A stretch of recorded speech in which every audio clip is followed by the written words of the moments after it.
जय हिंद दोस्तों, मैं सेबी पंजीकृत सलाहकार नहीं हूं। यह वीडियो केवल शैक्षिक और सूचनात्मक उद्देश्य के लिए बनाई गई है। भाई, बात करेंगे यहाँ पे इस वीडियो में वेदांता के डिमर्जर के बारे में। क्या प्राइस रहने वाला है, क्या साइज रहने वाला है, लिस्टिंग के समय क्या होगा, क्या प्राइस वेदांता का फिर से जैसे एडजस्टमेंट हुआ था वैसे गिरा था, फिर गिरेगा नहीं गिरेगा, पोर्टफोलियो में कब शो करेगा, क्यों नहीं शो कर रहा है, उसके बारे में यहाँ पे हम लोग बात करने वाले यहाँ पे हैं। जैसा कि आप लोगों को पता ही है कि 4 कंपनियां वेदांता से अलग हुई हैं और चारों का एडजस्टमेंट सब हो चुका है। अब आ गया है लिस्टिंग का डेट यहाँ पे, ठीक है ना। आप लोगों को बताया था कि एनएससी और बीएससी से मंजूरी चाहिए। जो ये मंजूरी मिलेगी उसके 2-3 दिन के बाद जो है लिस्टिंग हो जाएगी। हालांकि जिस दिन मंजूरी मिली थी उसके 2 ट्रेडिंग सेशन ही है। एक आज का ट्रेडिंग सेशन था 12 जून वाला और एक 15 जून को तो लिस्ट हो ही जाएगी और 11 जून को मंजूरी मिली। तो बताया था ना कि 2 दिन के बाद जो है लिस्टिंग लगभग हो जाती है। अब देखिए, ये 15 जून मंडे को जब लिस्टिंग होगी तो क्या होगा और पोर्टफोलियो में शेयर क्यों नहीं दिख रहा है उसको देख लेते। देखिए, 15 जून को तो लिस्टिंग हो जाएगी। लिस्टिंग के बारे में कई सारे आर्टिकल लिखे गए हैं, वो मैं कल बताया भी था आप लोगों को कि 9 से लेके जो है 9:45 तक जो है बिड आप लगा सकते हैं। उसके बाद 9:45 से लेके 10 बजे तक जो है उस बिड का सेटलमेंट होगा, ठीक है ना। और उसके बाद जो भी प्राइस मतलब आएगा उस प्राइस से ट्रेडिंग शुरू होगी, मतलब वो लिस्टिंग प्राइस रहेगा, ठीक है ना। लिस्टिंग प्राइस की बात करेंगे तो लिस्टिंग प्राइस बहुत सारे ब्रोकरेज रिपोर्ट निकल के सामने आई हैं जो मैं आप लोगों को बताया भी था। ये देखिए, ये कई सारी बहुत बड़ी बड़ी ब्रोकरेज रिपोर्ट आई हैं। कितना प्राइस रहेगा, 477, वेदांता का 336, 47, 47, 30, ऐसे करके और भी कई सारी यहाँ पे रिपोर्ट आई हैं। क्या प्राइस रहेगा वेदांता का, क्या है, इस तरीके से मतलब कई सारी जो है ब्रोकरेज रिपोर्ट आई हैं। इसको अगर हम लोग सीधा सीधा मैं यहीं पे बता दूं, ज़्यादा वीडियो बड़ी बन जाएगी। वैसे मान के चलिएगा आप लोग कि वेदांता एल्युमिनियम का जो प्राइस है वो लगभग अब 500 रुपये के आसपास लिस्ट होगा। ये मेरा भी पर्सनल एनालिसिस है, 500 के आसपास लिस्ट होगा। बाकी जो तीनों कंपनियां हैं, उसके बाद की जो तीनों कंपनियां हैं, उन तीनों कंपनियां का प्राइस जो रहेगा वो लगभग मान के चलिएगा कि 100 रुपये से लेकर के 150 रुपये के बीच में रह सकता है, ठीक है ना, या 125 रुपये के आसपास कह लीजिए। क्योंकि एक का 50, 40, 30 ऐसे भी अगर जोड़ेंगे तो वो आ जाएगा लगभग कह लीजिए कि 120 के आसपास, ठीक है ना। तो लगभग 120, 130, 140, 50 के आसपास तीनों कंपनियों का रहने वाला है प्राइस, ठीक है ना।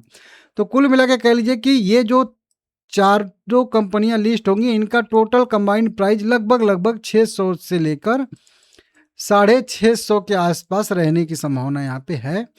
और इसमें 300 हम लोग ऐड कर देंगे वेदांता का, तो टोटल 950 रुपये के आसपास की लिस्टिंग दिखा रहा है। अब इसी में 10-5 रुपया नीचे हो, 10-5 रुपया ऊपर हो, ये बस सीधा सीधा समझिए। जो चारों कंपनियां लिस्ट होंगी उनका प्राइस जो रहने वाला है वो लगभग 650 रुपये के आसपास रहने वाला है, 600 से लेके 650 तक, ठीक है ना। ये यहाँ पे लिस्टिंग प्राइस का आ गया। बस एक दिन और रुक जाइए, अब तो पता ही चल जाएगा, ठीक है ना। अब शेयर पोर्टफोलियो में शो क्यों नहीं कर रहे हैं, इसका भी तो कोई कारण होगा ना भाई। आप लोग इतने दिन से वीडियो बनाते हैं तो कुछ तो कारण होगा ना। हाँ, कारण है। अभी तक शेयर आपके डीमेट अकाउंट में शो नहीं कर रहा था। उसका है कि उसको आईडी नहीं मिला था। नाम तो चलिए ठीक है, पता चल गया था कि वेदांता एल्यूमिनियम लिमिटेड जो भी है उसका ये स्क्रिप्ट कोड भी देखिए, सिंबल भी अब दिख गया ना। यहाँ पे दिख रहा है कि नहीं दिख रहा है। और वहीं पे देखिए ये कोड, उसको अब देखिए ये कोड मिल गया कि नहीं। आप कोई भी जैसे वेदांता को ही हम लोग लेते हैं तो वेदांता का मेन तो एक तो वेदांता लिमिटेड नाम है, उसके बाद ये बीएससी का कोड है 6 अंक का, और एनएससी का ये जो है मतलब एक उसका भी कोड है, स्क्रिप्ट कोड जिसको कहते हैं हम लोग, ठीक है ना, सिंबल जिसको। तो अभी क्या हुआ था ना कि अभी जैसे वेदांता का तो ये तीनों चीज था। अभी ये जो मान लेते हैं, अभी उदाहरण के तौर पे यही कंपनी है, कौन सी है देखिए, वेदांता एल्यूमिनियम मेटल लिमिटेड, ये कंपनी हो गई। अब इसका क्या नहीं मिला था, सिंबल, ये जो है स्क्रिप्ट कोड नहीं मिला था, और ये इसका जो है सिंबल नहीं मिला था, ये जो लिखा है ना स्क्रिप्ट आईडी, ये नहीं मिला था। और उसके बाद एक और चीज क्या नहीं मिला था, ये ISIN नंबर। ये चारों चीज, ये ISIN नंबर होता है इंटरनेशनल मतलब लेवल पे कंपनी की पहचान आईडी होती है। ये हम लोगों के लिए आईडी होती है शॉर्ट में खोजने के लिए, या जो है बीएससी पे खोजने के लिए होती है, और ये तो मेन नाम होता ही। कुल मिला के नाम तो था, लेकिन ये लिस्ट मतलब उनका आईडी अभी नहीं बना था, कुल मिला के कह लीजिए आईडी अब बन गया है। कब से बना है? तो वही कल जब मंजूरी मिली है 11 जून से, तो अब इनका जो है मतलब आईडी ओडी सब मिल गया है। तो अब आप जब भी खोजोगे किसी मतलब बीएससी पे खोजोगे, तो आप ये वेदांता एल्युमिनियम के नाम से खोजोगे या ये कोड डाल के खोजोगे। एनएससी पे या तो ये डाल के खोजोगे, या तो इसका नाम डाल के खोजोगे, या फिर आईएसएन नंबर डाल के भी खोजोगे तो नाम मिल जाता है।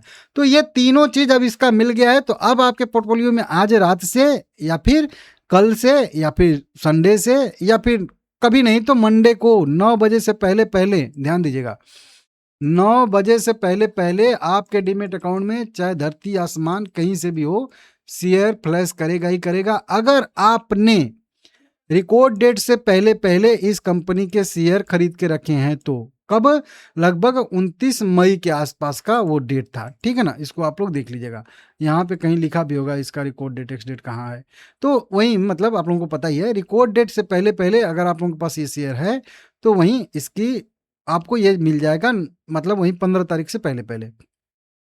तो इसको देख लीजिए, हाँ रिकॉर्ड डेट एक्स डेट इसका जो है वहीं 1 मई था, तो 30 मई को छुट्टी था, तो 29 मई खरीदारी करने का इसका लास्ट डेट था। तो देख लीजिएगा आप लोग। कोई और अन्य क्वेश्चन है आप लोगों का तो कमेंट करके बताइएगा, ठीक है ना। बाकी ठीक है भाई, आज रात तक मिल जाएगा, और मिल जाएगा तो कमेंट करिएगा आप लोग कि आपको कितने शेयर मिले हैं, ठीक है ना।